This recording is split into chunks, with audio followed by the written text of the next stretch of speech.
করলেন সায়ন্তিকা। তৃণমূলের প্রার্থী তালিকা প্রকাশের পর কি অভিমানী সায়ন্তিকা? কোথাও কি অভিমান রয়েছে মনের মধ্যে এখনো? ভালোবাসা থাকলে তো অভিমান থাকবেই, যাকে ভালোবাসবো তার উপরে অভিমান হবে কিন্তু না, মানে অভিমান আছে। কাজ করলে আমাদের আশা হবে যে আমরা কোথাও না কোথাও পৌঁছাবো, একটু এগোবো।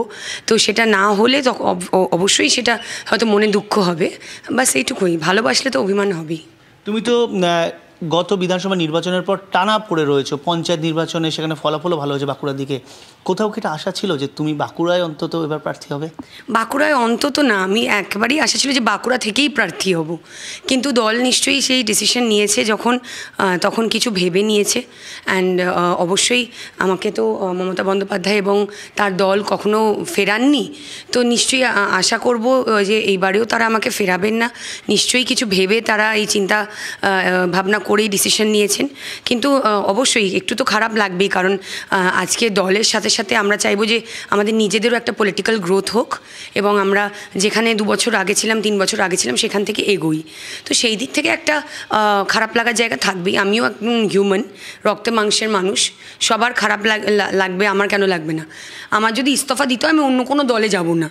আমি মমতা বন্দ্যোপাধ্যায়, অভিষেক বন্দ্যোপাধ্যায়ের কাছে ইস্তফা দেবো, আমি সোশ্যাল মিডিয়াতে কেন দেবো ইস্তফা? যে আমি দলটা যখন জয়েন করেছিলাম তখন সবাই বিজেপিতে চলে যাচ্ছিলো লাফাতে লাফাতে, তো অনেকেই ছেড়ে দিয়ে চলে যাচ্ছিলো, অনেকে মানে যাবো কি যাবো না ভাবছিল দলে থেকেও। তো আমার এই সমস্ত নেই। আমি যেটা বলি সোজাসাপটা বলি, আমার যদি ইস্তফা দিতে হয় আমি অন্য কোনো দলে যাব না। যেখানে যে ভালো হবে সেই প্রার্থী হয়েছে, দল কিছু ভেবেই তাকে প্রার্থী করেছে এবং সামনে আমরা দেখব যে যারা নিশ্চয়ই চান্স, তো আমরা বিভিন্ন জনেরা বিভিন্ন জায়গাতে বিভিন্ন ক্ষেত্রে কাজ করি, আমরা বিভিন্ন মানে দপ্তরের সাথে যুক্ত কোনো না কোনোভাবে। তো কিছু না কিছুভাবে ডেফিনেটলি দল আমাদের ব্যবহার করবেন কাজের জায়গা থেকে।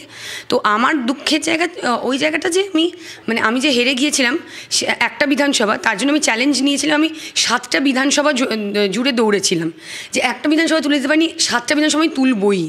তো ওইটা আমার নিজের কাছে একটা চ্যালেঞ্জ ছিল, যেটা হয়তো আমি প্রমাণ করার জায়গাটা পেলাম না।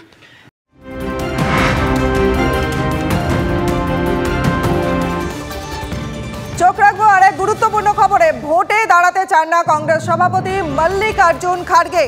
ভোটে যে তিনি দাঁড়াবেন না তার নিজেই জানিয়েছেন।